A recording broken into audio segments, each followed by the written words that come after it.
Lições bíblicas. Batalha espiritual. O povo de Deus é a guerra contra as potestades do mal.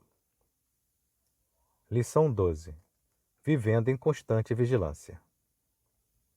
Texto áureo. Vigiai, estais firmes na fé, portai-vos varonilmente e fortalecei-vos. 1 Coríntios 16, versículo 13. Verdade prática. A vigilância na fé cristã significa permanecer acordado quanto à vinda de Cristo, atento no zelo de não se afastar de Jesus e perseverar na cautela contra os falsos profetas. Leitura diária. Segunda. Bem-aventurados os crentes vigilantes na vinda de Jesus. Lucas 12, versículo 37. Terça. A vigilância diz respeito também contra os falsos profetas. Atos 20, versículo 31. Quarta. A vigilância deve estar acompanhada de oração. Colossenses 4, versículo 2. Quinta. A vigilância escatológica é ensinada pelo apóstolo Paulo. 1 Tessalonicenses 5, versículos 6 e 10. Sexta. A vigilância contra a sedição de Satanás deve ser constante. 1 Pedro 5, versículo 8. Sábado. A exortação à vigilância aparece no último livro da Bíblia. Apocalipse 3, versículos 2 e 3. Leitura bíblica em classe. Mateus 26, versículos 36 a 41. Então chegou Jesus com eles a um lugar chamado Getsêmani, e disse a seus discípulos: Assentai-vos aqui, enquanto vou além orar.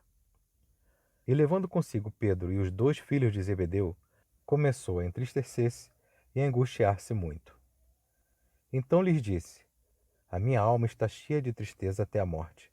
Ficai aqui e vigiai comigo. Indo um pouco adiante, prostou-se sobre o seu rosto, orando e dizendo: Meu pai, se é possível, passa de mim este cálice. Todavia, não seja como eu quero, mas como tu queres.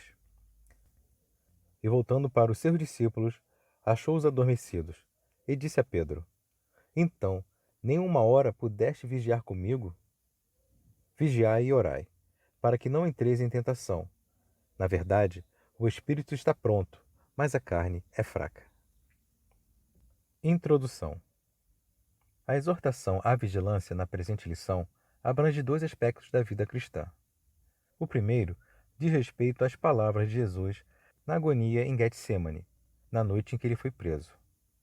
O outro aspecto refere-se ao contexto escatológico no sermão profético registrado nos evangelhos sinóticos. A presente lição mostra os aspectos da vigilância na fé cristã. Ponto central.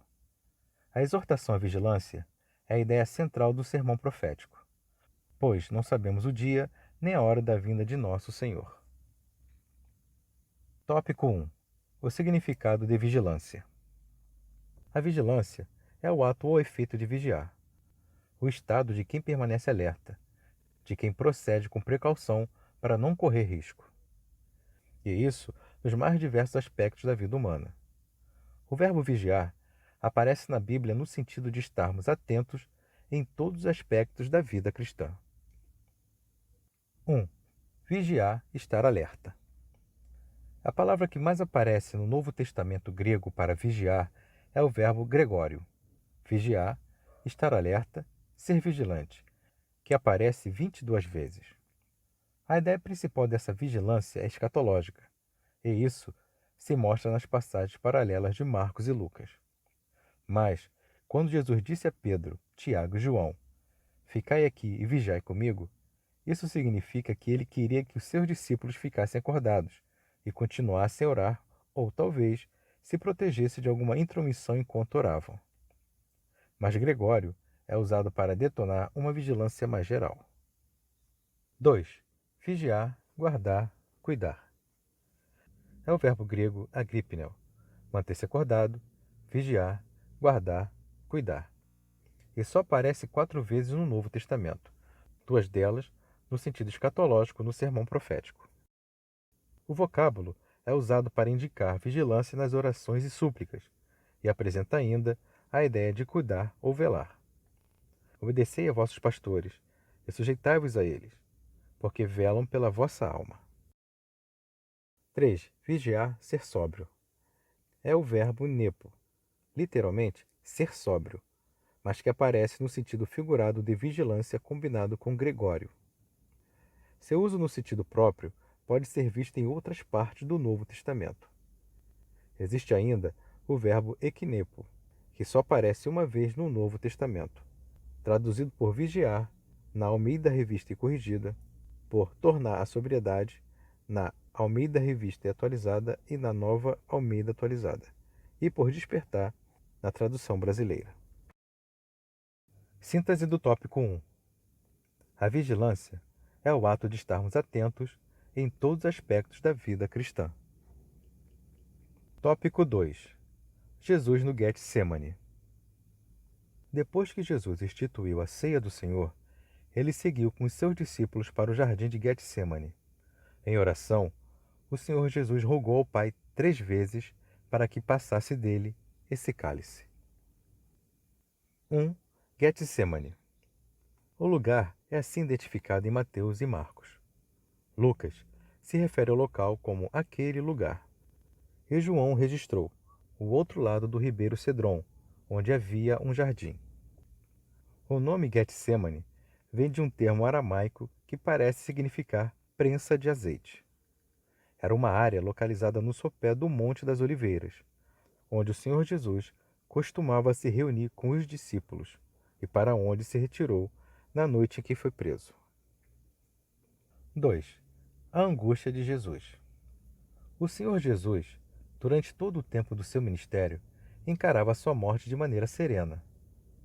Alguns estudiosos do Novo Testamento se perguntam por que só agora começou a entristecer-se e a angustiar-se muito, a ponto de dizer: a minha alma está cheia de tristeza até a morte.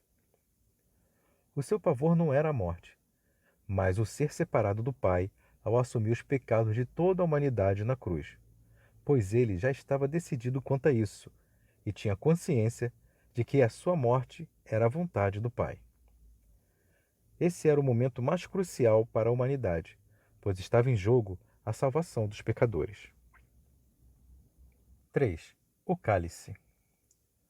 A expressão usada por Jesus, meu Pai, se é possível, passa de mim este cálice, deve ser entendida à luz do Antigo Testamento. O cálice ou copo aparece com frequência na Bíblia e muito especialmente na sua aplicação metafórica. É usada para indicar uma situação miserável e também de felicidade. Da mesma forma, indica a manifestação da ira de Deus.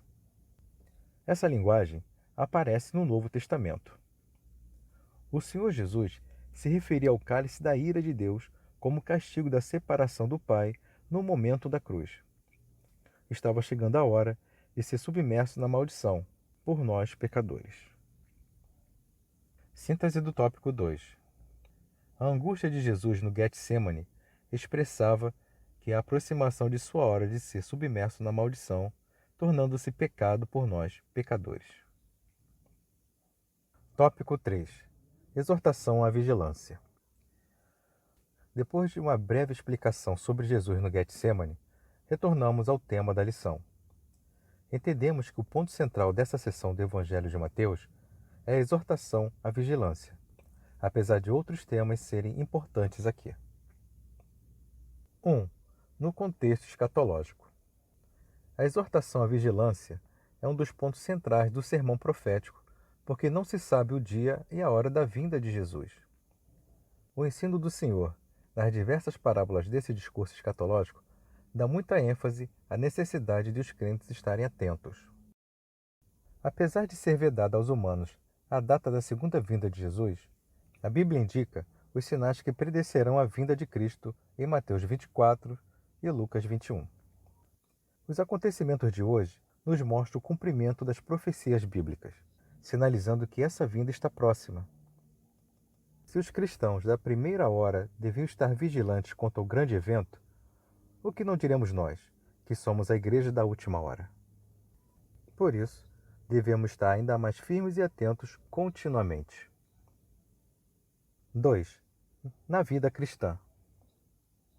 é o estado de alerta para não cairmos em pecado, para nos abstermos de tudo aquilo que desagrada a Deus. Mas essa vigilância não deixa de ser um exercício contínuo da fé até que Jesus venha. Ele pode voltar a qualquer momento. Os sinais de sua vinda estão aí, como o avanço da imoralidade e da corrupção, a evangelização mundial por meio de recursos das redes sociais e a posição de Israel no Oriente Médio. 3. Vigiai e orai. O sentido da vigilância aqui difere daquele mencionado no versículo 38, em que vigiar indica ficar despertado e acordado. Mas aqui significa estar vigilante para manter a fidelidade ao Senhor Jesus e nunca se aparta dele. Isso fica claro pelas palavras seguintes: para que não entreis em tentação. É uma advertência solene a todos os crentes, em todos os lugares e em todas as épocas, para viverem atentos em todos os momentos da vida. O comentário bíblico Beacon diz: a eterna vigilância é o preço da liberdade. 4. O espírito e a carne. Temos aqui o contraste entre o espírito e a carne, muito comum no Novo Testamento. Seria esse o sentido aqui? A carne é um termo frequentemente usado nas Escrituras, com variação semântica tão ampla que não é possível descrever todos os seus significados nesse espaço. Aqui, essa palavra pode indicar a fragilidade da nossa natureza física, visto que os discípulos estavam cansados, exaustos e entristecidos.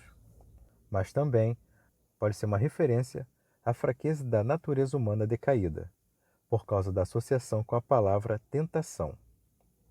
A expressão pode indicar as coisas simultâneas ou qualquer uma dessas interpretações. Síntese do tópico 3. Os acontecimentos dos últimos dias nos mostram o cumprimento das profecias bíblicas, razão pela qual devemos estar vigilantes, pois a vinda do Senhor está próxima. Conclusão. O enfoque no relato do Getsemane é a vigilância, e por essa razão não entramos em outros pontos do texto. Finalizamos dizendo que, na tentação do deserto, o Senhor Jesus recusou o domínio do mundo sem o Pai. Mas aqui, ele aceita sofrer e morrer por nós com Deus. A experiência de Jesus e dos seus discípulos no jardim nos ensina que cada cristão tem o seu Getsemane e cada um de nós deve se submeter à vontade do Pai.